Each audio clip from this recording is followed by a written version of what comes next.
मां को देखकर मन में एक विचार आया कि ईश्वर हर स्थान पर उपस्थित नहीं हो सकते, इसीलिए उन्होंने मां को रचा।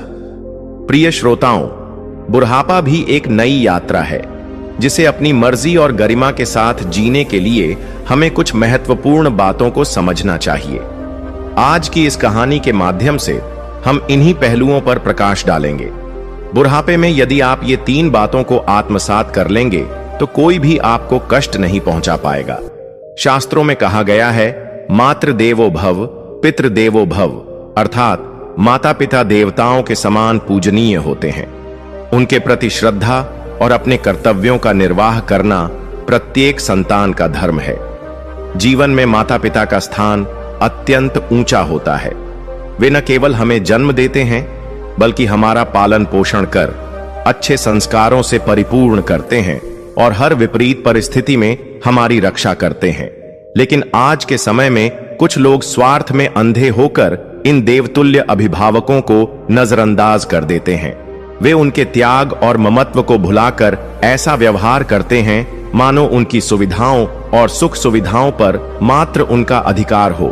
प्रिय दर्शकों, जो व्यक्ति अपने माता पिता का तिरस्कार करता है वह अपने जीवन में सुख शांति और संपन्नता को खो देता है। एक सच्चा पुत्र या पुत्री वही होता है जो अपने माता पिता का सम्मान करे, उनकी सेवा करे और अपने उत्तरदायित्वों का पालन करे। जो ऐसा नहीं करता वह संतान कहलाने के योग्य नहीं होता। आज की कहानी एक ऐसी अकेली मां की है जिसने अपने बच्चों को अपने प्राणों की आहुति देकर पाला। उस मां ने अपने सपनों और इच्छाओं का बलिदान किया ताकि उसके बच्चे एक श्रेष्ठ जीवन जी सकें।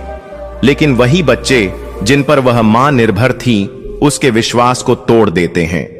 यह कथा सिर्फ एक मां की नहीं बल्कि उन अनगिनत माताओं की है जो अपने बच्चों की खुशियों के लिए अपना सर्वस्व त्याग कर देती हैं, किंतु उन्हें बदले में केवल तिरस्कार और उपेक्षा ही मिलती है। इस कहानी के माध्यम से हम यह जानने की कोशिश करेंगे कि माता पिता का अनादर हमें किस दिशा में ले जाता है और उनका सम्मान कैसे हमें एक सच्चे मनुष्य के रूप में प्रतिष्ठा प्रदान करता है। मित्रों, आपका अधिक समय न लेते हुए अब इस प्रेरणादायक कथा का आरंभ करते हैं। कथा आरंभ करने से पहले आपसे एक निवेदन है। यदि आप एक सच्चे सनातनी हैं और प्रभु श्री राम में अटूट आस्था रखते हैं तो अभी इस वीडियो को लाइक करें, चैनल को सब्सक्राइब करें और टिप्पणी में जय श्री राम लिखकर अपनी श्रद्धा व्यक्त करें। तो आइए प्रिय दर्शकों, बिना विलंब किए शुरू करते हैं आज की यह प्रेरणादायक कहानी। सुशीला नाम की कन्या का बचपन एक साधारण से गांव में बीता, जहां जीवन सरल था, परंतु हर कदम पर चुनौतियां सामने आती थीं। अपने पति बुद्धि के साथ मिलकर उन्होंने तमाम आर्थिक कठिनाइयों के बावजूद अपने परिवार की बुनियाद रखी। शुरू से ही उन्हें पता था कि यह यात्रा आसान नहीं होगी। सुशीला और बुद्धि ने एक छोटी सी परचून की दुकान खोली, जहां दोनों ने मिलकर कठिन मेहनत से घर का खर्चा संभालना शुरू किया। उनका घर छोटा था, पर उसमें प्रेम का अथाह समुद्र हिलोरे लेता था। जब भी सुशीला अपने बच्चों सीता, अरविंद और सरोजिनी की ओर देखती, उसे महसूस होता कि उनके हर त्याग का प्रतिफल उसे मिल रहा है। बुद्धि हमेशा सकारात्मक सोच रखते थे। वे सुशीला का हाथ थाम कर कहते, जब तक हम साथ हैं कोई भी मुसीबत हमें तोड़ नहीं सकती। लेकिन जिंदगी ने सुशीला और बुद्धि की परीक्षा लेने का निर्णय कर लिया। धीरे धीरे बुद्धि की सेहत बिगड़ने लगी। शुरुआत में यह केवल थकान लगती थी, फिर धीरे धीरे दर्द बढ़ने लगा। सुशीला ने घर पर ही उनकी देखभाल करने की हर संभव कोशिश की, पर बीमारी ने उन्हें पूरी तरह घेर लिया। 6 महीनों के भीतर सुशीला ने बुद्धि को अस्पताल के बिस्तर पर देखा, जहां उन्होंने अपनी अंतिम बात कही, बच्चों का ध्यान रखना। उनकी आंखों में चिंता और असीम स्नेह साफ झलक रहा था। बुद्धि के निधन के साथ ही सुशीला का जीवन एक गहरे शून्य में डूब गया। बुद्धि हमेशा उसके सहारे और हर मुश्किल में उसके साथ खड़े रहते थे। अब उनके बिना जीवन की कल्पना करना सुशीला के लिए असंभव लगने लगा। अंतिम संस्कार के बाद के दिन धुंधले और बोझिल थे। सुशीला अक्सर घर में अकेली घूमती रहती, जो अब बड़ा और सूना सूना सा महसूस होता था।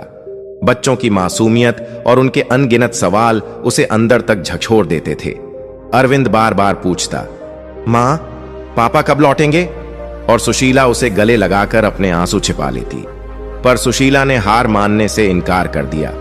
उसने मन में ठान लिया कि अब यह जीवन अपने बच्चों को समर्पित है। उसने अपने को संभालते हुए अपने छोटे से कारोबार को अकेले ही संभालने का निर्णय लिया। सूरज उगने से पहले उठकर दुकान खोलना और रात को थके हुए शरीर के साथ बच्चों की पढ़ाई, खाना बनाना और गृह कार्य देखना उसकी दिनचर्या बन गई। हर रात जब थकान उसकी हिम्मत तोड़ने की कोशिश करती, वह अपने आप से कहती, मुझे अपने बच्चों का साथ नहीं छोड़ना है। पीठ में दर्द और आंखों में जलन के बावजूद वह न झुकती न रुकती। सालों के संघर्ष के बाद भी सुशीला ने अपने बच्चों की शिक्षा जारी रखी। सीता, जो सबसे बड़ी थी, समय से पहले ही परिपक्व और जिम्मेदार हो गई थी। वह जब भी संभव होता अपनी मां की दुकान में सहायता करती। फिर भी उसे यह एहसास था कि उसकी प्राथमिकता पढ़ाई है, ताकि वह अपने परिवार के लिए एक उज्जवल भविष्य बना सके। एक दिन उसने अपनी मां से कहा, मां, मैं आपको इस कठिन जिंदगी से बाहर निकालूंगी, यह मेरा वादा है। सीता के चेहरे पर दृढ़ता और आत्मविश्वास साफ झलक रहा था। दूसरी ओर अरविंद अपने पिता की अनुपस्थिति का बोझ चुपचाप अपने दिल में दबाए हुए था। वह बहुत कम बोलता, पर उसकी आंखों में एक गहरी वेदना नजर आती थी। सरोजिनी, जो सबसे छोटी थी, अपनी मासूमियत में मां के संघर्ष को पूरी तरह नहीं समझ पाती थी, लेकिन उसकी नन्ही हंसी घर में खुशियों की छोटी छोटी किरणें बिखेर देती थीं। सुशीला अपने सारे दुखों और थकावट के बावजूद अपने बच्चों पर गर्व करती थी। स्कूल में उनके छोटे छोटे उपलब्धियां उसके त्याग और तप को सार्थक बना देती थीं। लेकिन जब रात होती और घर में सन्नाटा पसर जाता, तब वह अपने अकेलेपन की गहराई में खो जाती। आंसुओं से तकिया भीग जाता और वह खुद से पूछती कि आगे का रास्ता कैसे तय होगा। कई बार ऐसा हुआ जब सुशीला ने हार मानने का सोचा। बकाया बिलों का ढेर और 3 बच्चों को अकेले पालने का बोझ उसके लिए असहनीय हो जाता। लेकिन फिर वह खुद से कहती, बच्चों को मेरी जरूरत है, मैं अब नहीं रुक सकती। आंसू पोंछकर वह फिर से अपने काम में लग जाती। समय के साथ बच्चे बड़े होते गए। सीता ने अपनी पढ़ाई पूरी कर ली और एक बड़े शहर में नौकरी पा ली। उसने अपनी मां से कहा, मां, मैंने कर दिखाया, अब हम इस कठिन जीवन से बाहर निकल आएंगे। सुशीला गर्व से मुस्कुराई, परंतु उसके दिल में कहीं एक खालीपन अब भी था।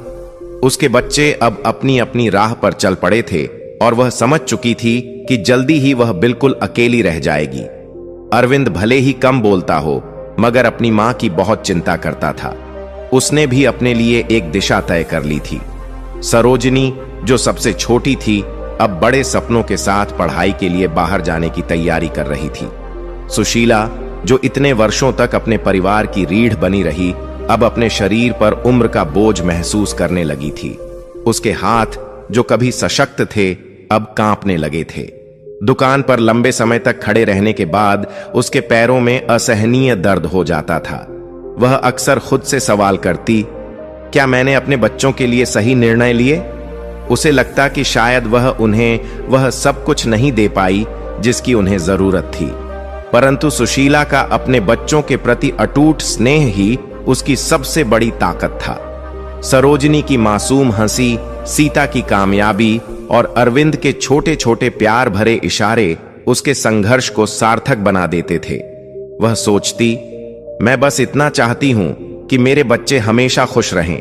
अपने बच्चों को बड़ा और सफल होते देखना उसके लिए सबसे बड़ा संतोष था। फिर भी वह जानती थी कि अब उसका जीवन एक नए चरण में प्रवेश करने वाला है। यह एक ऐसा चरण हो सकता था जो शायद पहले से भी अधिक अकेला और कष्टदायक हो। वह अक्सर अंधेरी छत की ओर देखते हुए धीमे स्वर में कहती, काश तुम यहां होते। उसे एहसास था कि अब उसका जीवन पहले जैसा कभी नहीं होगा, पर एक बात वह पक्के तौर पर जानती थी, वह अपने बच्चों के लिए अंतिम सांस तक संघर्ष करेगी, चाहे यह लड़ाई उसे अकेले ही क्यों न लड़नी पड़े। चिंता और उम्मीद से भरे मन के साथ वह हर सुबह एक और दिन का सामना करने के लिए तैयार हो जाती। सरोजिनी, उसकी सबसे छोटी बेटी, उसके जीवन में उम्मीद की एक नई किरण बनकर आई थी। अपनी ऊर्जा और उज्जवल भविष्य की संभावनाओं के साथ वह घर में खुशियों का संचार कर देती थी।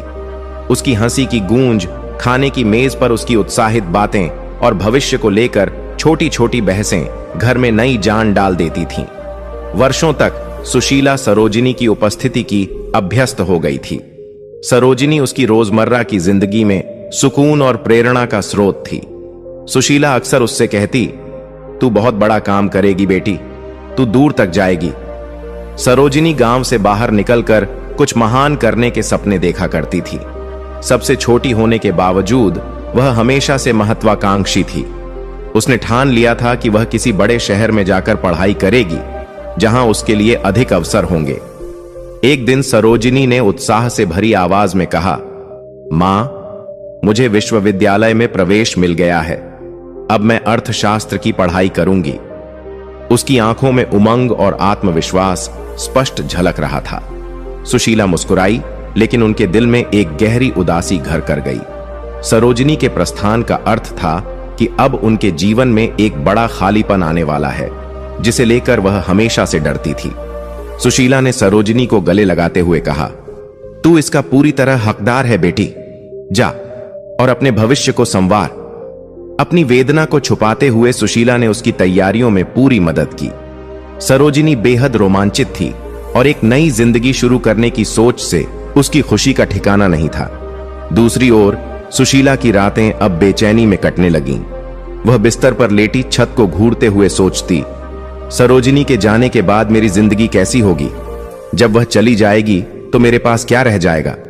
अंततः वह सुबह आई जब सरोजिनी ने अपना सामान उठाकर घर छोड़ा। सुशीला ने उसे देर तक गले लगाए रखा और अपने आंसुओं को रोकते हुए उसे विदा किया। सरोजिनी ने आत्मविश्वास से कहा, मैं आपको रोज फोन करूंगी मां, चिंता मत करना, सब ठीक रहेगा।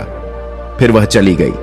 सरोजिनी के जाने के बाद वह घर, जो कभी हंसी खुशी और चहल पहल से भरा रहता था, अब केवल यादों की प्रतिध्वनि बनकर रह गया। सुशीला घर के खाली कमरों में घूमती और हर कदम के साथ अकेलेपन का बोझ और भी अधिक महसूस करती।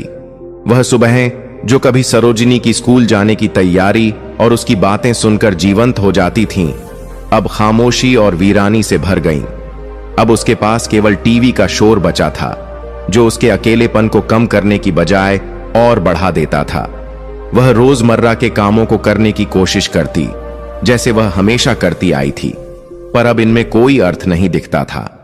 वह अक्सर खुद से बड़बड़ाती, मैं यहां अकेली क्या कर रही हूं?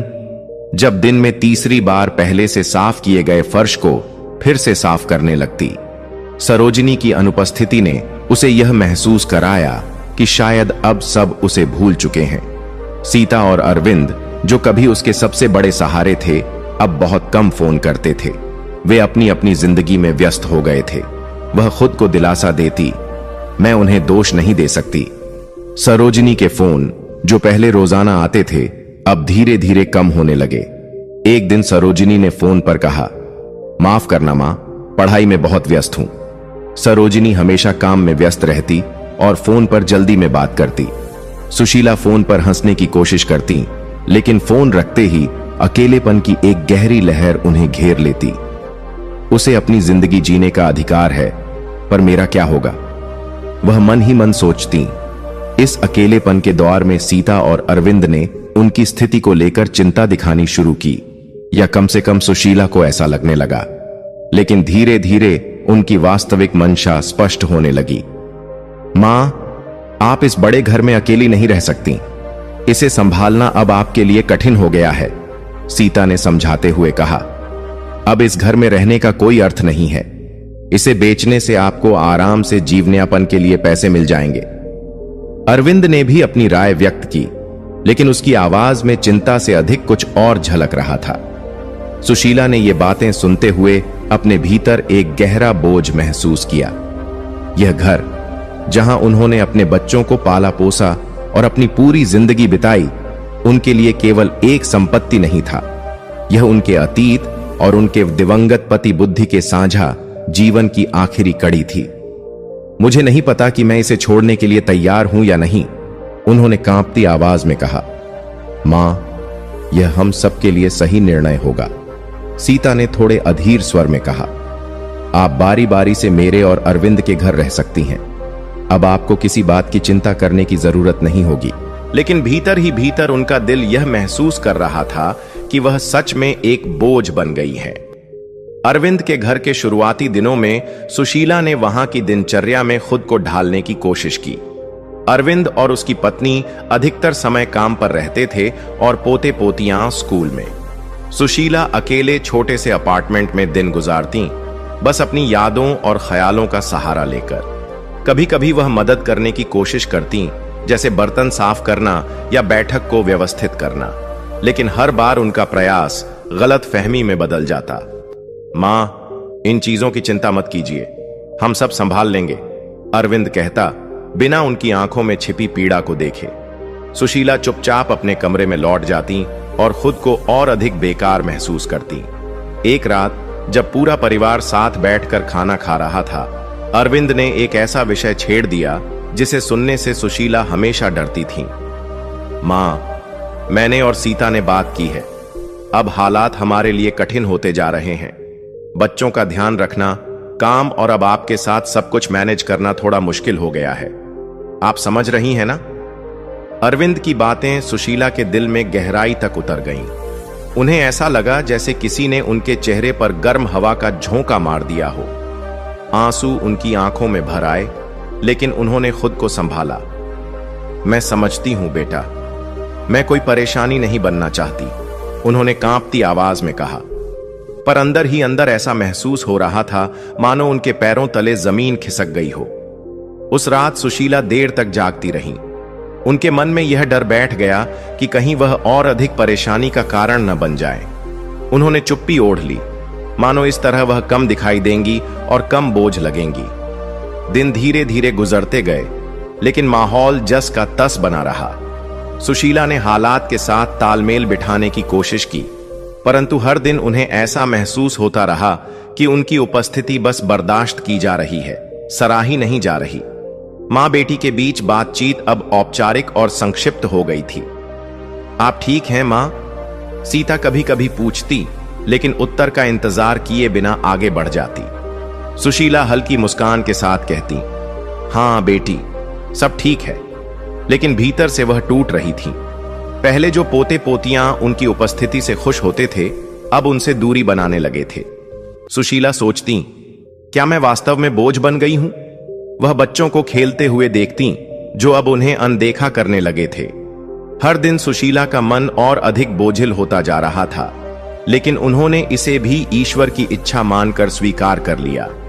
हे प्रभु, मुझे इस परीक्षा को सहने की शक्ति दें, उन्होंने प्रार्थना करते हुए अपनी आंखें बंद कर लीं। एक दोपहर जब सुशीला अरविंद के घर में अकेली थीं, उन्होंने अनजाने में एक बातचीत सुन ली। अरविंद और उसकी पत्नी अपने कमरे में बात कर रहे थे, यह जाने बिना कि सुशीला उनकी बातें सुन रही हैं। मुझे समझ नहीं आ रहा कि अब क्या करूं। उन्हें और अधिक देखभाल की आवश्यकता है, लेकिन हम पहले से ही तनाव में हैं। शायद अब हमें किसी स्थायी समाधान के बारे में सोचना चाहिए, अरविंद की पत्नी ने कहा। सुशीला यह सुनकर स्तब्ध रह गई। स्थायी समाधान, वह समझ गई कि इसका अर्थ क्या था, लेकिन इसे स्वीकारने को तैयार नहीं थी। किसी अजनबी जगह भेजे जाने का विचार, जहां वह और अधिक भुला दी जाएंगी, उन्हें भीतर तक भयभीत कर गया। अब उन्हें यह एहसास होने लगा कि उनके बच्चों के साथ उनके दिन गिने चुने रह गए थे। उनके बच्चों की शिकायतें, उदासीन नजरें और झुंझलाहट भरी बातें स्पष्ट संकेत दे रही थीं कि अब उन्हें वहां नहीं रहना चाहिए। वे मुझे अपनी जिंदगी से बाहर कर रहे हैं, उन्होंने सोचा, जबकि वह एक बार फिर अपना सामान पैक कर रही थीं। मैं उनकी मां हूं, वे मेरे साथ ऐसा कैसे कर सकते हैं? सुशीला अपने आंसुओं को रोकते हुए खुद से सवाल करती। उन दिनों की यादें जब उनके बच्चे उन पर पूरी तरह निर्भर थे, जब वह पूरे परिवार की धुरी थी, अब उन्हें पराई और धुंधली लगने लगी थी। एक बार जब वह सीता के घर रात के खाने पर बैठी थी, उन्होंने पुरानी यादों को ताजा करने की कोशिश की। याद है सीता, जब मैं रात रात भर जागकर तुम्हारी देखभाल करती थी? सुशीला ने हल्की मुस्कान के साथ कहा। सीता ने सिर हिलाते हुए ठंडी मुस्कान दी और कहा, हां मां, लेकिन वह बहुत पुरानी बात है। अब हमारी अपनी जिंदगियां हैं, अपनी जिम्मेदारियां हैं। सीता का यह ठंडा जवाब सुशीला के दिल पर एक और गहरी चोट की तरह लगा। तो अब यही रह गई है मेरी कहानी, अब मेरी कोई अहमियत नहीं रही। वह अपने खाने की प्लेट को देखते हुए सोचने लगी, बिना खाना खत्म किए। दिन हफ्तों में बदलते गए और सुशीला को अपनी नई हकीकत से घुटन महसूस होने लगी। वह प्यार और देखभाल जिसकी उन्होंने अपने बच्चों से उम्मीद की थी, कभी नहीं मिली। इसके बजाय बोझ बनने का एहसास हर दिन बढ़ता गया। उन्होंने खुद से सवाल किया, मैं और कितना यह सब सह सकती हूं? मैं ऐसे और नहीं जी सकती। दिल में भारीपन के साथ उन्होंने यह भी महसूस किया कि बच्चों की हर नाराजगी, हर उदासीन नजर, हर झुंझलाहट भरी बात उन्हें यह याद दिलाती थी कि अब उनकी उपस्थिति का कोई महत्व नहीं रहा। मुझे कुछ करना होगा, मैं ऐसे और नहीं जी सकती, वह धीरे से बुदबुदाईं, जबकि एक और रात का अकेलापन उन्हें अपनी गिरफ्त में ले रहा था। सीता और अरविंद के घरों में रहना अब सुशीला के लिए असहनीय हो गया था। वह कहीं भी सहज महसूस नहीं करती थीं। हर दिन उन्हें यह एहसास होता कि वह अब उस जीवन का हिस्सा नहीं रही। फिर भी सुशीला हार मानने को तैयार नहीं थी। उन्होंने एक आखिरी बार खुद को परिवार से जोड़ने की कोशिश की। उन्होंने सीता के परिवार के लिए एक विशेष भोजन तैयार करने का निर्णय लिया। घंटों उन्होंने रसोई में बिताए, वे व्यंजन बनाते हुए जो उन दिनों की याद दिलाते थे जब उनके बच्चे छोटे थे और बुद्धिजीवित थे। यह उनके लिए अतीत की खुशियों को फिर से महसूस करने और परिवार से अपनी कड़ी को मजबूत करने की एक कोशिश थी। शायद इससे उन्हें एहसास होगा कि मैं कितनी महत्वपूर्ण हूं, उन्होंने सोचा, जबकि उनके हाथ धीरे धीरे थकने लगे। पूरे घर में पकवानों की सुगंध फैल गई। जब सीता अपने बच्चों के साथ घर लौटी तो सुशीला ने उम्मीद की थी कि उनकी मेहनत की सराहना होगी, लेकिन प्रतिक्रिया वैसी नहीं थी जैसी उन्होंने सोची थी। मां, आपने ऐसा क्यों किया? मैंने तो पहले से ही बाहर से खाना मंगवाने का सोचा था। आपको इतनी मेहनत करने की कोई जरूरत नहीं थी, सीता ने थके हुए स्वर में कहा, जब उसने टेबल पर रखे व्यंजनों को देखा। सुशीला का दिल टूट गया, लेकिन उन्होंने अपनी निराशा को छुपाते हुए कहा, मैं बस तुम सबके लिए कुछ खास बनाना चाहती थी, जैसे पहले किया करती थी। उनकी आंखों में आंसू छलकने को थे, लेकिन उन्होंने खुद को रोका। धन्यवाद मां, लेकिन सच में इसकी जरूरत नहीं थी। हम सब बहुत थके हुए हैं, सीता ने कहा। इस तरह वह रात का खाना, जो सुशीला के लिए परिवार को फिर से जोड़ने का एक मौका था, एक और कड़वी याद में बदल गया। उस रात अपने छोटे से कमरे में लेटी हुई सुशीला सीता की बातें बार बार याद कर रही थीं। यह केवल रात के खाने की अस्वीकृति नहीं थी, बल्कि उनकी पूरी उपस्थिति की अस्वीकृति थी। मैं अब उनकी जिंदगी का हिस्सा नहीं हूं, उन्होंने अपने टूटे हुए दिल के साथ सोचा। उन दिनों को याद करने की कोशिश करते हुए जब उनके बच्चे छोटे थे, सुशीला की आंखें नम हो गईं। उस समय सुशीला उनके जीवन का केंद्र थी। उनकी हर हंसी और हर आंसू का कारण सुशीला ही हुआ करती थी। क्या मैं वास्तव में उतनी अच्छी मां थी जितना मैंने सोचा था? मैं इस स्थिति में कैसे पहुंच गई? वह बार बार खुद से यह सवाल करती रही। इसके बावजूद सुशीला ने एक आखिरी बार खुद को उपयोगी साबित करने की कोशिश की। अरविंद के घर में उन्होंने देखा कि बच्चों को पढ़ाई में कठिनाई हो रही है। उन्होंने मदद करने का प्रयास किया। मां, उनके पास स्कूल में टीचर हैं, ट्यूशन भी है, आपकी जरूरत नहीं है, अरविंद ने उनकी ओर देखे बिना कहा। लेकिन मैं हमेशा तुम लोगों की मदद करती थी जब तुम छोटे थे, सुशीला ने दर्द भरे स्वर में कहा। अब समय बदल गया है मां, हम चीजों को अपने तरीके से संभालते हैं, अरविंद ने स्पष्ट कर दिया कि अब उनके लिए परिवार में कोई स्थान नहीं बचा है, यहां तक कि छोटी छोटी मदद के लिए भी। इस बात ने सुशीला को उस निर्णय पर सोचने को मजबूर कर दिया जिसे वह हमेशा टालती आ रही थी, घर छोड़ने का। लेकिन सवाल यह था कि वह जाएंगी कहां? उनके पास अब अपना कोई घर नहीं था, न कोई संपत्ति।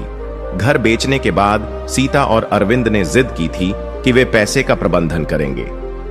मां, आपको चिंता करने की जरूरत नहीं है, हम पैसे बैंक में जमा कर देंगे, आपको कुछ भी सोचने की आवश्यकता नहीं होगी, उन्होंने वादा किया था। लेकिन अब सुशीला को एहसास होने लगा था कि उनके पास न तो घर के पैसों पर नियंत्रण था और न ही अपनी जिंदगी के किसी पहलू पर।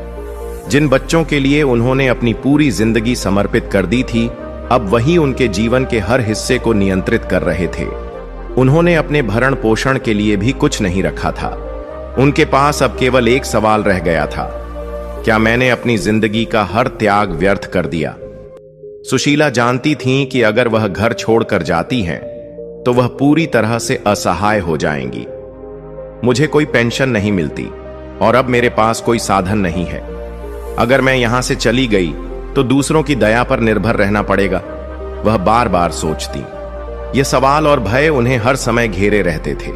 उन्होंने कई दिन और रातें इसी उधेड़-बुन में बिताई।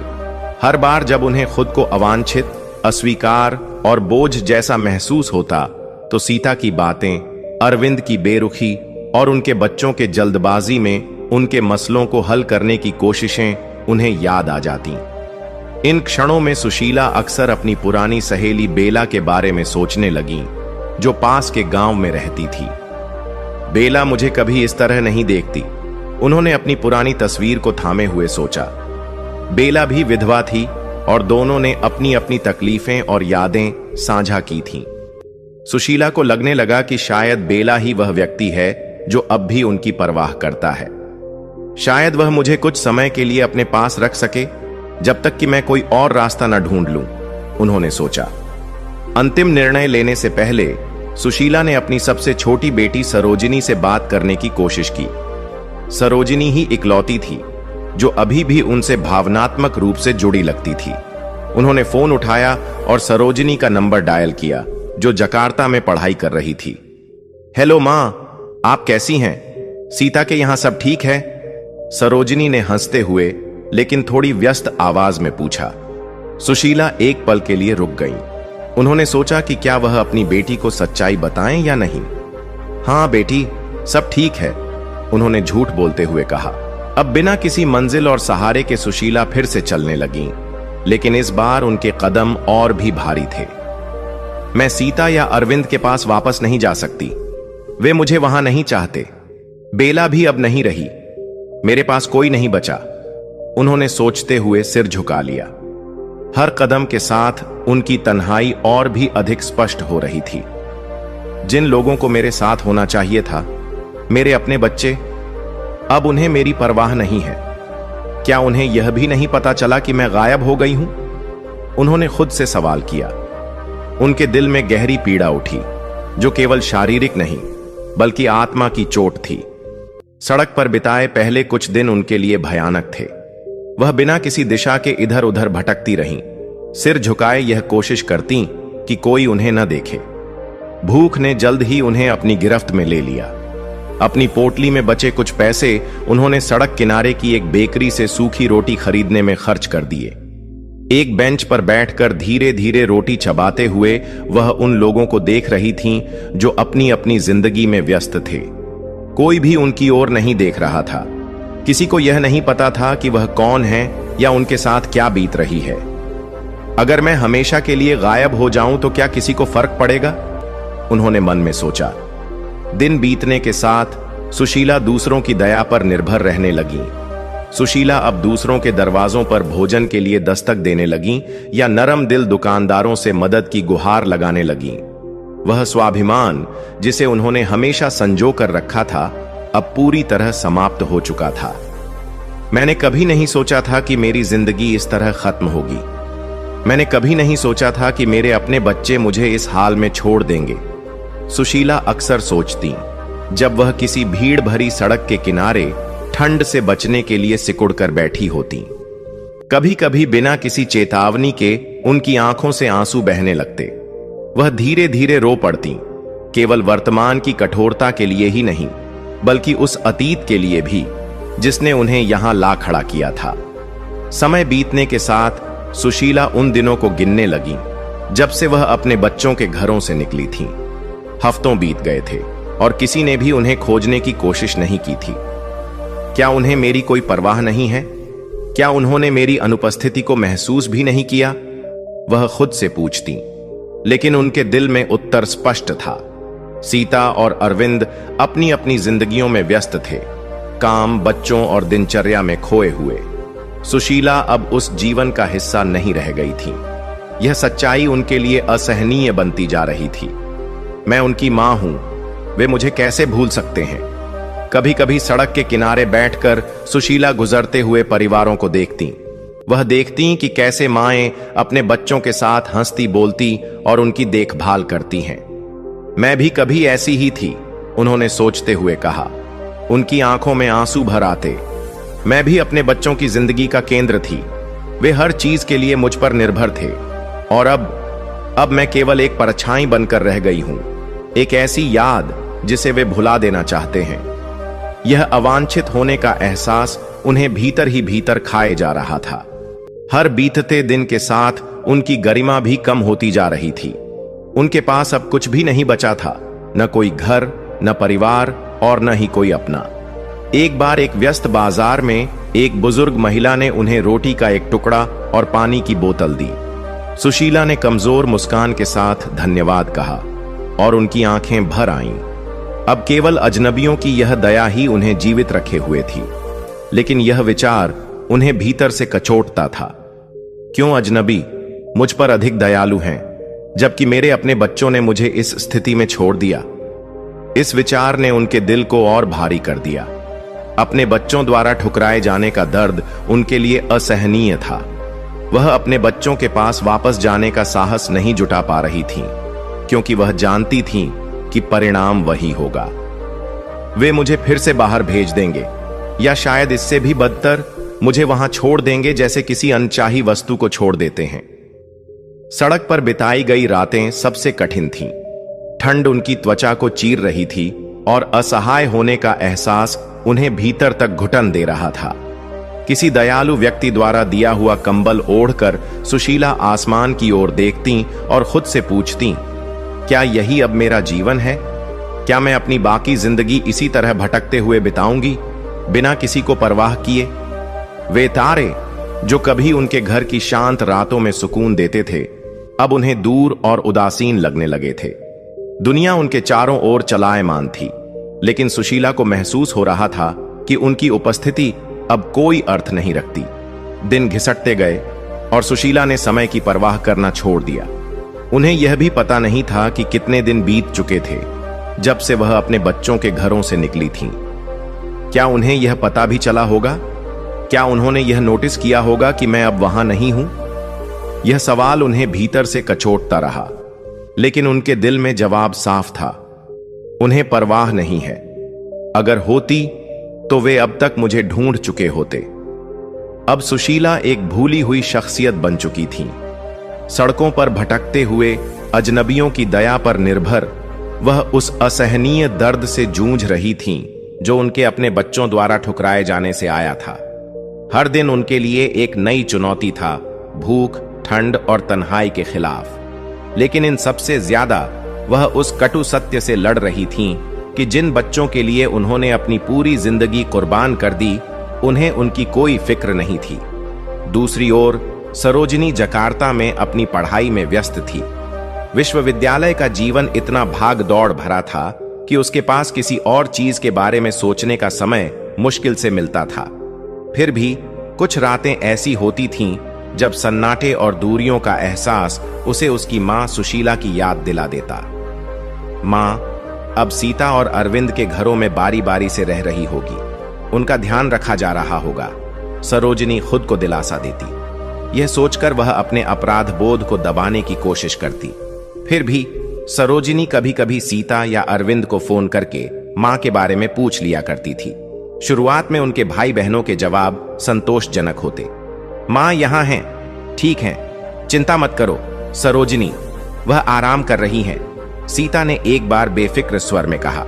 अरविंद ने भी इसी तरह जवाब दिया, मां ठीक है, वह अभी भी सीता के पास है, कोई खास बात नहीं है। सरोजिनी को भाई बहनों के जवाब कुछ समय के लिए संतोष देते। ठीक है, अगर मां ठीक है तो मुझे चिंता करने की जरूरत नहीं है, वह सोचती। लेकिन जैसे जैसे हफ्ते बीतते गए उसे महसूस होने लगा कि कुछ ठीक नहीं है।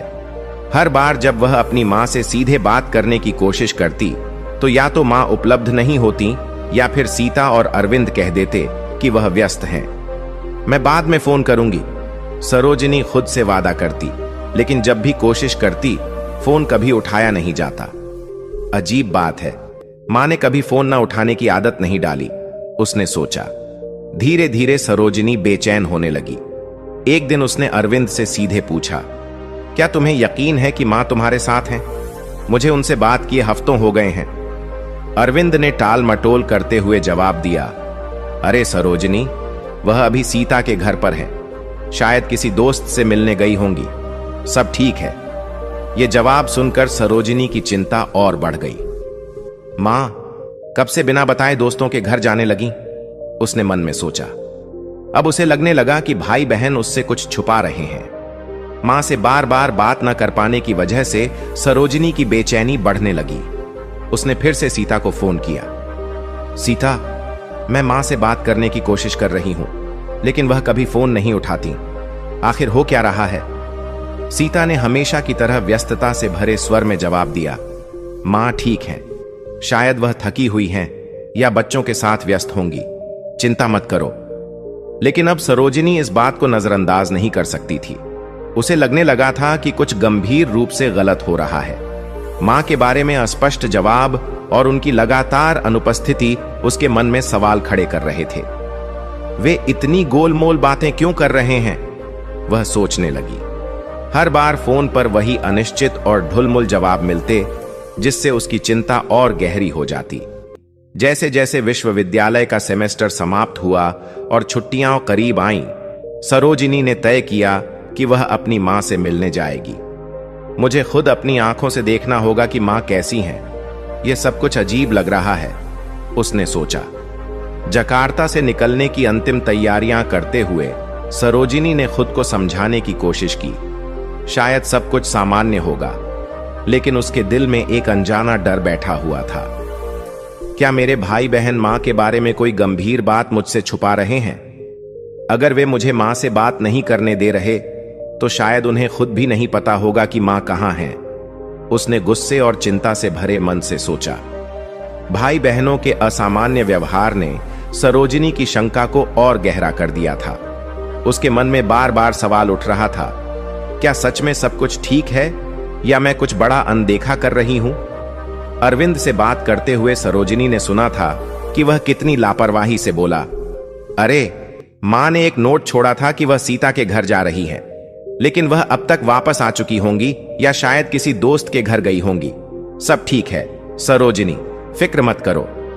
यह सुनकर सरोजिनी के भीतर एक गहरी बेचैनी घर कर गई। मां ने एक नोट छोड़ा है, वह इधर उधर घूम रही हैं और किसी को पता भी नहीं है कि वह कहां हैं। सरोजिनी ने अपने दिमाग में इन सभी बातों को बार बार दोहराया और सोचने की कोशिश की। सीता ने भी पहले कुछ ऐसा ही कहा था, मां शायद अभी अरविंद के घर पर होंगी या फिर किसी से मिलने गई होंगी। सरोजिनी, मां समझदार हैं, चिंता मत करो, वह ठीक है। सीता के इन शब्दों में कोई चिंता या अपनापन नहीं था। यह बात सरोजिनी को भीतर तक झकझोर गई। मेरे भाई बहन मां को बस एक समस्या मान रहे हैं।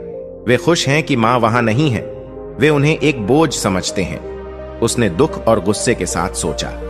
हर नई बातचीत के साथ सरोजिनी की बेचैनी बढ़ती जा रही थी। वह अपनी मां के लिए चिंतित थी, लेकिन दूरी की वजह से कुछ भी कर पाने में असमर्थ थी। यह स्थिति उसे भीतर से तोड़ने लगी। क्या उन्हें लगता है कि मुझे यह जानने का हक नहीं है कि मां के साथ क्या हो रहा है, या फिर वे खुद ही नहीं जानते कि मां कहां है? यह विचार उसके भीतर गुस्से और हताशा का तूफान खड़ा कर रहा था। आखिरकार छुट्टियों की पूर्व संध्या पर सरोजिनी ने निर्णय ले लिया, अब मैं और इंतजार नहीं कर सकती, मुझे मां से मिलना ही होगा। कुछ तो बहुत गलत है और जब तक मैं सच्चाई पता नहीं कर लेती, चैन से नहीं बैठूंगी। उसने जल्दी जल्दी अपना सामान पैक किया। उसकी नसों में बेचैनी दौड़ रही थी और दिल तेजी से धड़क रहा था। जब मैं वहां पहुंचूंगी तो मुझे क्या मिलेगा? उन्हें अब मुझे सच्चाई बतानी ही होगी, या शायद उन्हें खुद भी नहीं पता कि मां कहां है। यह सोचकर उसका दिल भारी हो गया। उधर सुशीला सड़कों पर कठिन संघर्ष कर रही थीं।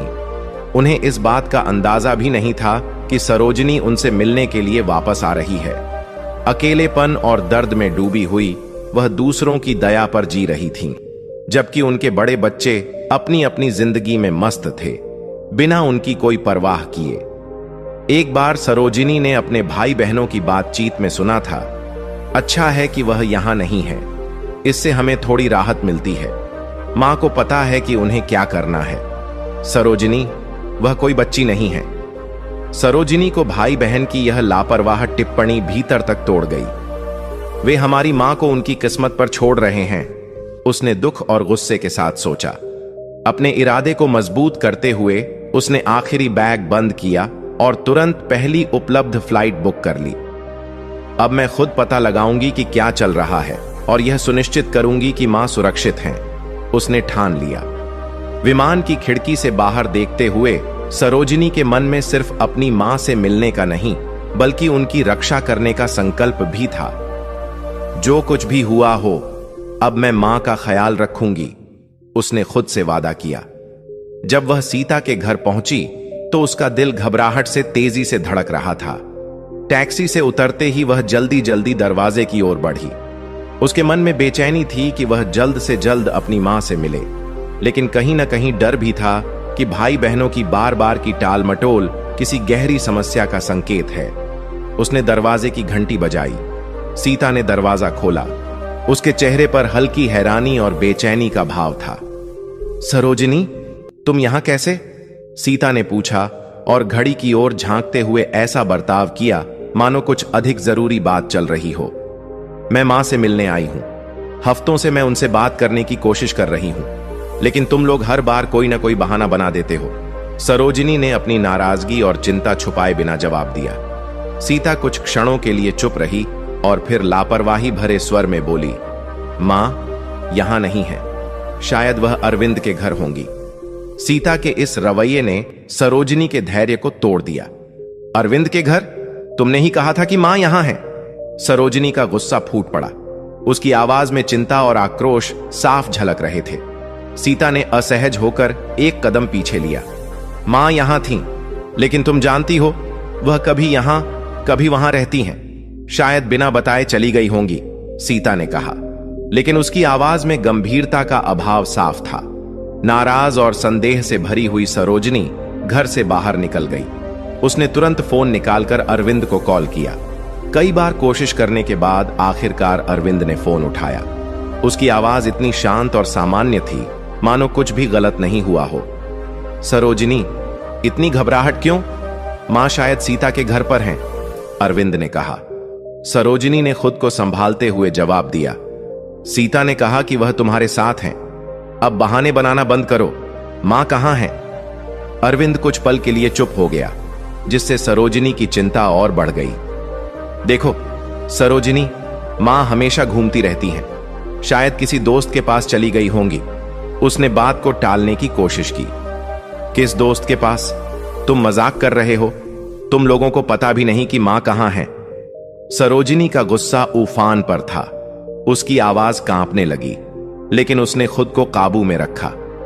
क्या तुम्हें उनकी कोई फिक्र भी है? सरोजिनी ने फोन काट दिया और सीधे अरविंद के घर की ओर दौड़ी। वहां पहुंचने पर वह दरवाजे पर खड़े अरविंद से मिली, जो हल्की झिझक भरी मुस्कान के साथ बोला, सरोजिनी, इतना ड्रामा मत करो। मां ने एक नोट छोड़ा था कि वह सीता के घर जा रही हैं। सरोजिनी का पूरा शरीर गुस्से और घबराहट से कांपने लगा। मां ने एक नोट छोड़ा? तुम समझ भी रहे हो कि तुम लोग क्या कह रहे हो? किसी को नहीं पता कि मां कहां है, उसने चीखते हुए कहा। अरविंद और सीता एक दूसरे की ओर देखने लगे। अब सच्चाई छुपाना मुश्किल हो गया था। वह जल्द ही लौट आएंगी, सरोजिनी, इतनी चिंता मत करो। अरविंद ने तर्क करने की कोशिश की, लेकिन उसकी आवाज में कोई वास्तविक चिंता नहीं थी। यह सुनते ही सरोजिनी को सब कुछ साफ हो गया। उनके भाई बहन अपनी अपनी जिंदगी में इतने उलझे हुए थे कि उन्हें इस बात का एहसास ही नहीं हुआ, या उन्होंने जानबूझकर अनदेखा कर दिया कि मां गायब हो गई थी। सुशीला को शायद हफ्तों से किसी ने नहीं देखा था और किसी को इसकी खबर तक नहीं थी। तुम लोग ऐसा कैसे कर सकते हो? तुमने ऐसा होने दिया? सरोजिनी की आंखों में आंसू भर आए। उसकी आवाज टूट गई। उसने सीता और अरविंद की ओर देखा।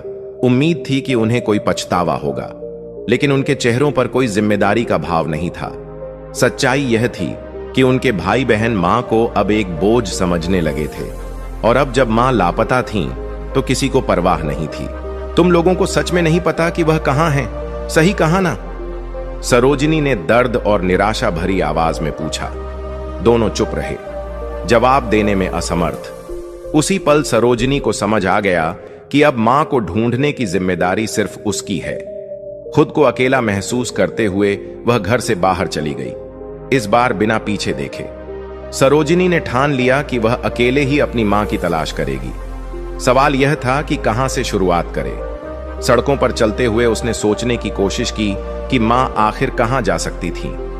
मां, तुम कहां हो?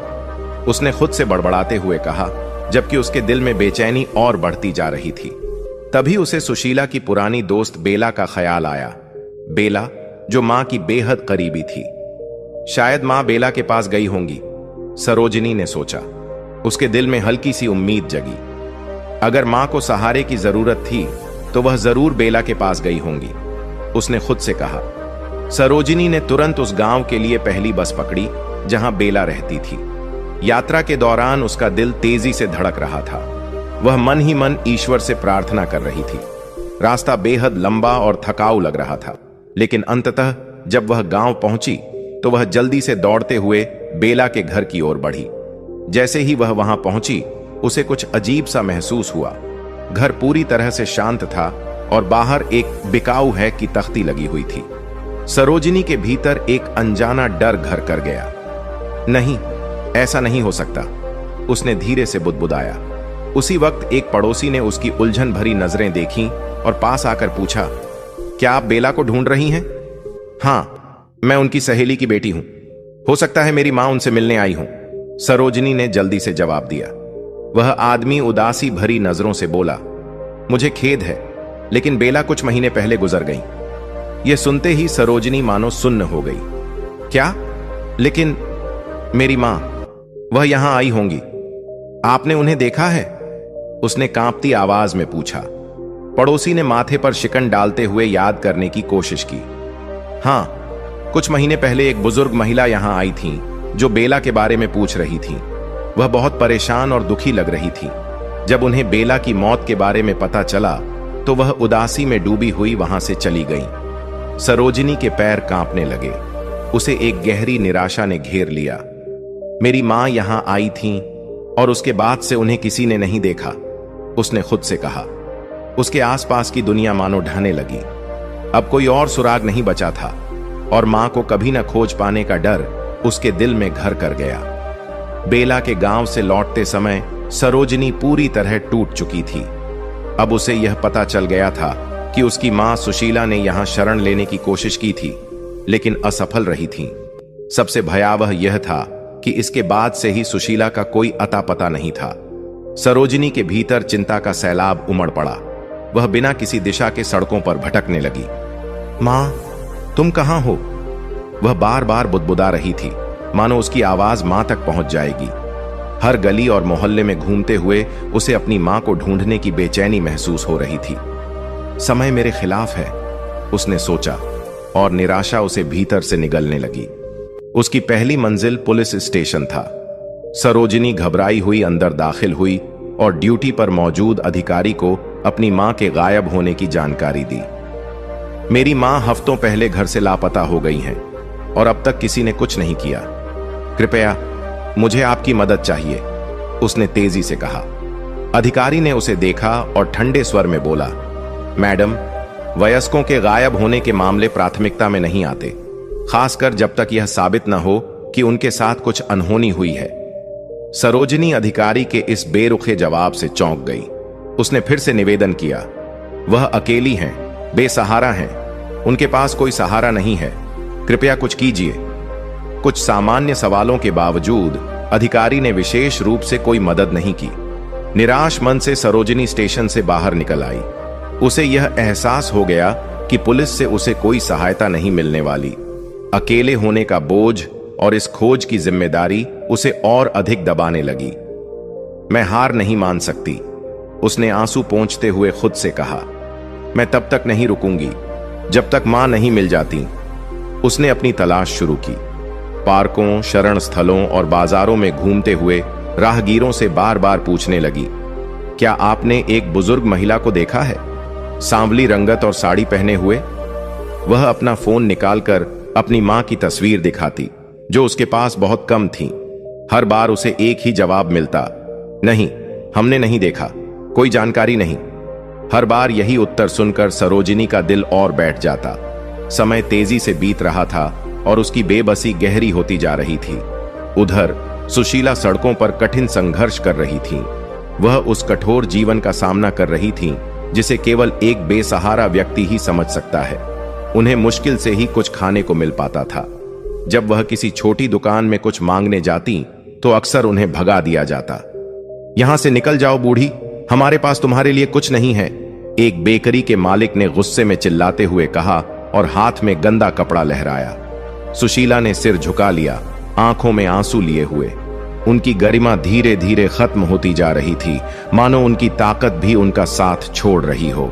मुझे बस रोटी का एक टुकड़ा चाहिए था, उन्होंने बुदबुदाते हुए कहा और उदास नजरों से दुकान की ओर देखा। एक दिन भयंकर बारिश में भीगते हुए उन्होंने एक छोटे से कैफे में घुसने की कोशिश की ताकि बारिश से बच सकें। उनके कपड़े पहले ही फट चुके थे और अब पूरी तरह भीग चुके थे। ठंड सुशीला की हड्डियों तक पहुंच चुकी थी। मुझे बस थोड़ी सी गर्मी चाहिए, उन्होंने खुद से कहा। जैसे ही उन्होंने एक छोटे कैफे में कदम रखा, वहां की मालकिन ने उन्हें घृणा भरी नजरों से देखा। यहां भिखारियों के लिए कोई जगह नहीं है, तुरंत निकलो, उसने दरवाजे की ओर इशारा करते हुए चिल्लाया। सुशीला बिना कोई विरोध किए वहां से बाहर चली गईं। उनके चेहरे पर पराजय और निराशा का गहरा भाव था। क्या यही मेरी जिंदगी का अंत है? सड़कों पर भटकते हुए बिना किसी की परवाह के, वह खुद से बुदबुदाई। उसी दौरान सरोजिनी अपनी खोज जारी रखे हुए थी। वह पार्कों में घंटों बिताती, बेघर लोगों से पूछती कि क्या उन्होंने उनकी मां को देखा है। कुछ लोग कहते, हां हमने देखा है, लेकिन हर बार वह जानकारी बेकार साबित होती। लोग कहते, वह यहां थीं, लेकिन कई दिन पहले। हर असफल सुराग के साथ सरोजिनी की चिंता और गहरी हो जाती। मां, तुम कहां हो? वह हर बीतते दिन के साथ थकावट और चिंता में डूबती जा रही थी। उसके भाई बहन सरोजिनी के इस समर्पण को देखकर भी उसी उदासीनता के साथ उसे समझाने की कोशिश करते। मां जानती हैं कि उन्हें क्या करना है, उन्हें खोजने की कोई जरूरत नहीं है, वह लौट आएंगी, वे कहते। लेकिन सरोजिनी इस पर विश्वास करने को तैयार नहीं थी। वह जानती थी कि कुछ गंभीर रूप से गलत हो रहा है। महीनों बीत चुके थे और सुशीला, जो कभी उनकी मजबूत मां और सहारा थीं, अब लापता थीं। और सबसे दर्दनाक बात यह थी कि किसी को उनकी परवाह नहीं थी। मैं अपनी जिंदगी कैसे जी सकती हूं जब मुझे पता है कि मेरी मां सड़कों पर पीड़ा झेल रही हैं? अगर सबने उन्हें भुला दिया है तो मैं उन्हें कभी नहीं छोड़ूंगी। मुझे उन्हें ढूंढना ही होगा, सरोजिनी ने अपने मन में ठान लिया। फिर एक ठंडी शाम को जब वह एक पार्क में घूम रही थी, उसने एक बेंच पर बैठी एक बुजुर्ग महिला को देखा। वह एक पुराने मैले कंबल में लिपटी हुई थी। सरोजिनी का दिल जोर से धड़कने लगा। नहीं, क्या ये मां हो सकती हैं? उसने मन में कहा और दौड़ती हुई उस महिला की ओर बढ़ी। पास पहुंचते ही उसने पहचान लिया। मां! सरोजिनी की आवाज भावनाओं से भर गई और वह घुटनों के बल उनके सामने गिर पड़ी। सुशीला ने धीरे धीरे सिर उठाया। उनकी आंखें खाली और खोई हुई थीं। जब उन्होंने सरोजिनी को देखा तो उनकी आंखों में आंसू भर आए, मानो वह किसी भूत को देख रही हों। सरोजिनी, तुमने मुझे ढूंढ लिया, उन्होंने धीमे स्वर में कहा। उनकी आवाज इतनी कमजोर थी कि मानो उन्हें यकीन ही नहीं हो रहा हो कि यह सच है। सरोजिनी ने उन्हें जोर से गले लगा लिया। आंसुओं से भरी हिचकियों के बीच वह बोली, मां, क्या हुआ? तुम इतने समय से कहां थीं? तुम घर क्यों नहीं लौटी? सुशीला सरोजिनी को पकड़े हुए फूट फूट कर रोने लगी। वह कुछ कहने में असमर्थ थीं। अपने भावनात्मक दर्द को कैसे बयान करती? बेघर होने का, अपने ही बच्चों द्वारा त्यागे जाने का और सड़कों पर अजनबियों की तरह जीने का दुख कैसे समझाती? मैं तुम्हारे लिए बोझ नहीं बनना चाहती थी, उन्होंने लगभग फुसफुसाते हुए कहा। मैं तुम्हें कभी नहीं छोड़ूंगी, ये मेरा वादा है, सरोजिनी ने दृढ़ता से कहा। उसकी आंखों से आंसू बह रहे थे। सरोजिनी ने अपनी मां को कसकर पकड़ रखा था, जैसे वह उन्हें यह विश्वास दिलाना चाहती हो कि अब सब ठीक हो जाएगा। सुशीला ने हिचकियों के बीच अपनी आप बीती सुनानी शुरू की। उन्होंने घर के पैसे ले लिए। सरोजिनी, मेरे पास अब कुछ नहीं बचा। मुझे नहीं पता था कि कहां जाऊं और किसी ने मुझे अपने पास नहीं रखा, उन्होंने दर्द भरी आवाज में कहा। सरोजिनी का दिल यह सुनकर टूट गया। घर की बिक्री से मिले पैसे जो सुशीला के जीवनयापन के लिए थे, अब सीता और अरविंद के नियंत्रण में थे। लेकिन उन्होंने अपनी मां को कोई सहारा नहीं दिया। उन्होंने सब ले लिया बेटी, और मुझे कुछ नहीं दिया, सुशीला ने टूटे हुए दिल से कहा। सरोजिनी के भीतर गुस्से और दर्द का तूफान उमड़ पड़ा। उन्होंने आपके साथ ऐसा कैसे किया? हमें इस स्थिति तक पहुंचने कैसे दिया? वह रोष भरे स्वर में बोली, लेकिन उसे पता था कि इसका कोई उत्तर नहीं था। सुशीला अपने ही बच्चों द्वारा धोखा खा चुकी थी। अब मैं कभी तुम्हारा साथ नहीं छोड़ूंगी, सरोजिनी ने मां से वादा किया। सुशीला को इस हालत में देखकर सरोजिनी के भीतर गहरी हलचल मच गई। गुस्सा, अपराध बोध और गहरा दुख एक साथ उसके भीतर उमड़ रहे थे।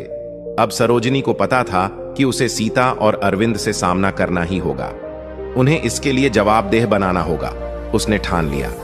सुशीला, जो अब चलने की भी हालत में नहीं थी, लड़खड़ाते कदमों से सरोजिनी के साथ चलने लगीं। हर कदम उनके साथ हुई उपेक्षा का दर्दनाक स्मरण कराता था। सरोजिनी ने उनका हाथ कसकर थाम रखा था, मानो यह जताने के लिए कि अब वह उन्हें कभी अकेला नहीं छोड़ेगी। जब वे सीता के घर पहुंची तो सरोजिनी ने बिना समय गंवाए जोर से दरवाजा खटखटाया। दरवाजा खुलते ही सीता ने उन्हें देखा और हक्का बक्का रह गई। तुम लोग ऐसा कैसे कर सकते हो? सरोजिनी की आवाज गुस्से और भावनाओं से कांप रही थी। उसके भीतर का आक्रोश उसकी आंखों में साफ दिख रहा था। सीता कुछ पलों तक मां को देखती रही, जो नजरें उठाने तक में असमर्थ थी। तुम क्या कह रही हो सरोजिनी? किस बारे में बात कर रही हो? सीता ने असमंजस में पूछा। सरोजिनी ने बिना किसी झिझक के दरवाजे को धक्का दिया और अपनी मां को अंदर ले आई। तुमने मां को अकेला छोड़ दिया। तुम्हें पता था कि वह यहां नहीं थी, न ही अरविंद के पास। तुम जानती थीं कि वह सड़कों पर अकेली भटक रही थीं और तुमने कुछ नहीं किया, सरोजिनी ने गुस्से में कहा। सीता का मौन असहनीय था।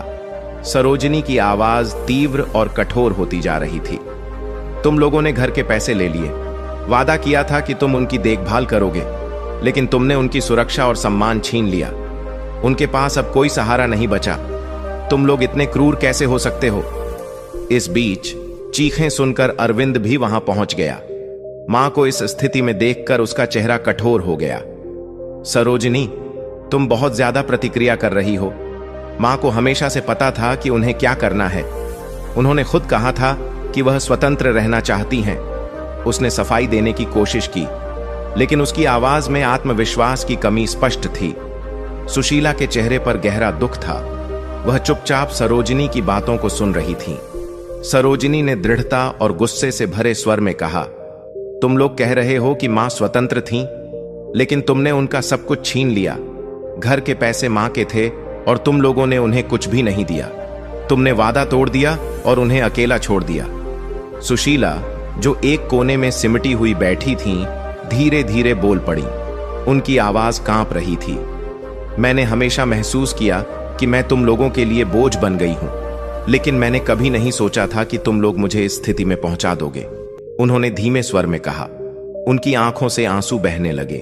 सीता और अरविंद, जो अब तक चुपचाप खड़े थे, इस सच्चाई का सामना करने में असमर्थ दिख रहे थे। सरोजिनी की आवाज अब शांत हो गई थी, लेकिन उसमें दृढ़ता साफ झलक रही थी। उसने गंभीरता से अपनी बहन और भाई की ओर देखा और कहा, अब मैं मां का ध्यान रखूंगी। उन्हें फिर से अपनी गरिमा मिलेगी और मैं वह पैसा चाहती हूं जो मां का है। सीता ने खुद को संभालने की कोशिश करते हुए कहा, पैसे संयुक्त खाते में हैं, यह इतना आसान नहीं है। लेकिन सरोजिनी पीछे हटने के लिए तैयार नहीं थी। तुम लोगों ने उनके बिना फैसले किए, अब तुम वह सब कुछ लौटाओगे जो उनका हक है। मां का अपनी जिंदगी पर फिर से अधिकार होगा। उसने सख्ती से कहा। धीरे धीरे सरोजिनी के दबाव के कारण सीता और अरविंद को झुकना पड़ा। खाता बंद कर दिया गया और वह पैसा सुशीला को लौटा दिया गया जो उनका हक था। सुशीला की आंखों में राहत की हल्की चमक थी, लेकिन उन्होंने जो शारीरिक और मानसिक पीड़ा सही थी उसे मिटाना आसान नहीं था। मैंने उन पर बहुत भरोसा किया, यही मेरी सबसे बड़ी गलती थी, सुशीला ने कमजोर आवाज में कहा। सरोजिनी ने उन्हें प्यार से गले लगाते हुए कहा, अब आप कभी भी कमजोर स्थिति में नहीं रहेंगी मां। इसके बाद सरोजिनी ने तुरंत एक नया घर ढूंढने का काम शुरू किया। इस बार घर मां के नाम पर होगा ताकि वह फिर कभी किसी पर निर्भर न रहे। सरोजिनी ने अपनी मां के हाथों को थामे हुए कहा। कुछ दिनों बाद सरोजिनी ने एक छोटा लेकिन आरामदायक घर खरीदा जो एक शांत और सुरक्षित इलाके में था।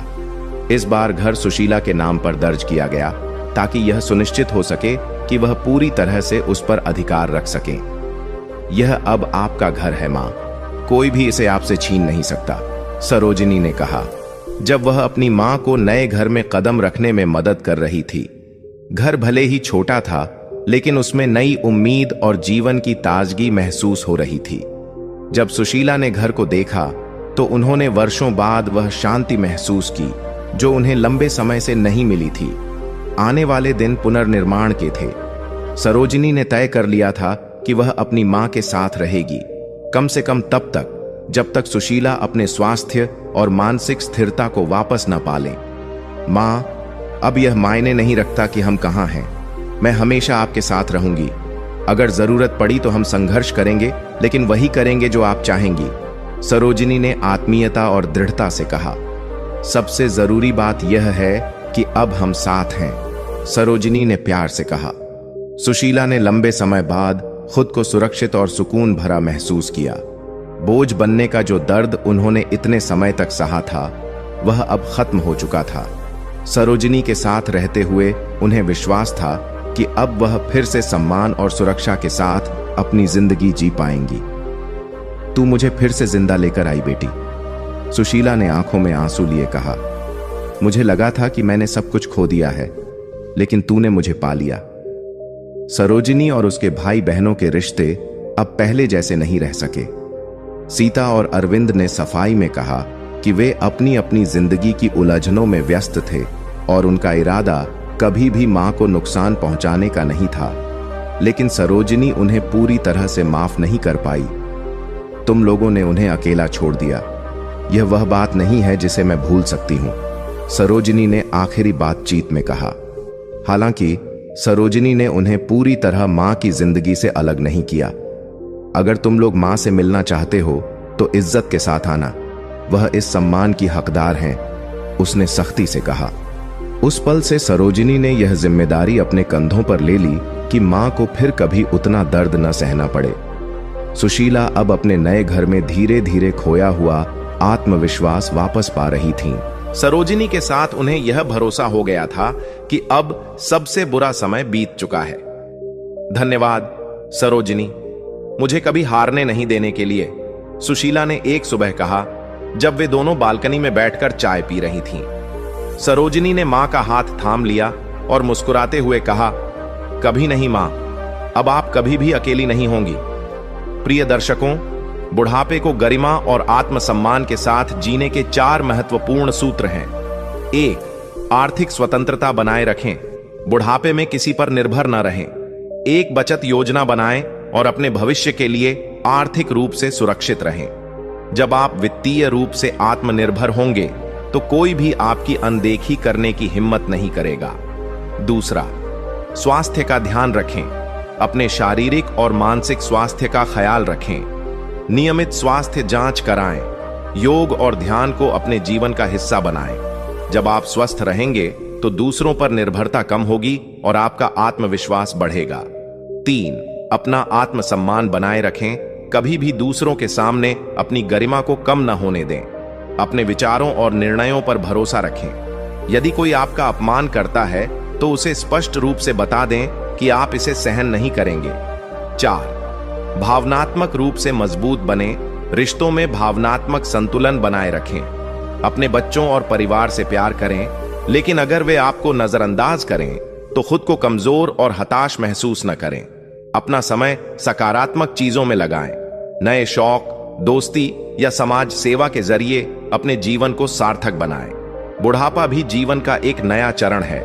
इसे अपनी शर्तों पर और आत्मसम्मान के साथ जीना सीखें। जब आप इन 4 बातों को अपने जीवन में अपनाएंगे तो एक सशक्त और सुखमय जीवन का आनंद ले पाएंगे। यह कहानी यह संदेश देती है कि बुढ़ापा वह समय है जब इंसान को सबसे अधिक सहारे और सम्मान की आवश्यकता होती है। यह कहानी परिवार, प्रेम और समर्पण के महत्व को रेखांकित करती है, जो हमें कठिन समय में शक्ति और सहारा प्रदान करते हैं। सुशीला और सरोजिनी की यह यात्रा दिखाती है कि प्रेम और समर्पण कैसे हमें अंधेरे समय से बाहर निकाल सकते हैं। तो प्रिय भक्तों, इस कथा के बारे में आपके क्या विचार हैं? कृपया अपनी अनमोल राय हमें कमेंट बॉक्स में जरूर बताएं। हम आशा करते हैं कि यह कथा आपके मन को भा गई होगी और आपको आध्यात्मिक प्रेरणा मिली होगी। अगर यह कथा आपको पसंद आई हो तो कृपया वीडियो को लाइक करें, चैनल स्पिरिचुअल ज्ञान सागर को सब्सक्राइब करें और इस वीडियो को अधिक से अधिक अपने मित्रों और परिवारजनों के साथ शेयर करें, ताकि यह संदेश और ज्ञान सभी तक पहुंचे। साथ ही कमेंट सेक्शन में जय श्री कृष्णा लिखकर अपनी श्रद्धा प्रकट करें। इस वीडियो को अंत तक देखने के लिए आप सभी का दिल से धन्यवाद। जय श्री राम।